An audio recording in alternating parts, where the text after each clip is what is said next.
I think that there is no reason to surrender now, every reason to stand firm. And it has included people who have been here for 15, 20 years, living, contributing in their communities. They have relationships across their communities. They're undocumented, but they have no other crime. And as you know, being undocumented is actually not a crime. When he's saying right here, we will pay them not only for today, but for tomorrow and for the entire year, and we won't allow them to be held hostage and be pawns in a political game in the future.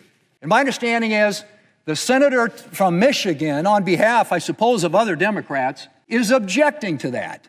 Please, please help me understand.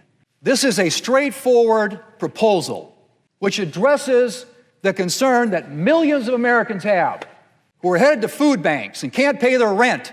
And you're coming down here and saying you're going to object because you just want to pay them for yesterday, not for tomorrow or the next day after that? It's about leverage, isn't it? Isn't that what you all been saying? It's about leverage? This isn't leverage.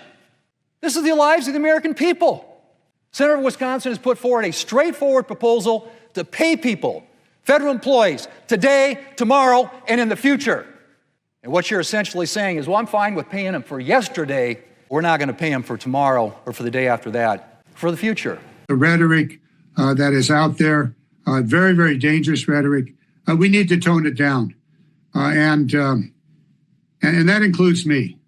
Well, I can get pretty excited about the potential. I never get excited about personal vindictive assaults on anybody.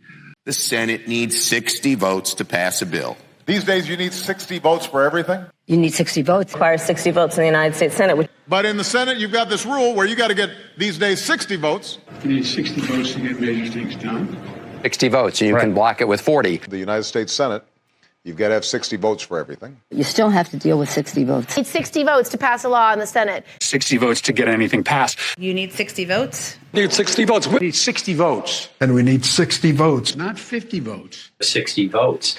Obviously, you need 60 votes. Everything requires 60 votes. And we've got to get 60 votes in the Senate. If you have 60 votes, you can't get legislation passed. Say that in plain English, it means you have to have 60 votes. We need 60 votes in the Senate. You need 60 votes. You still need 60 votes over in the Senate. With spending bills subject to 60 votes. If you couldn't get 60 votes, you couldn't get something moving. And of course, the Senate requires 60 votes. It's a supermajority. You need 60 votes. You've got to get essentially 60 votes in order to get anything through the Senate.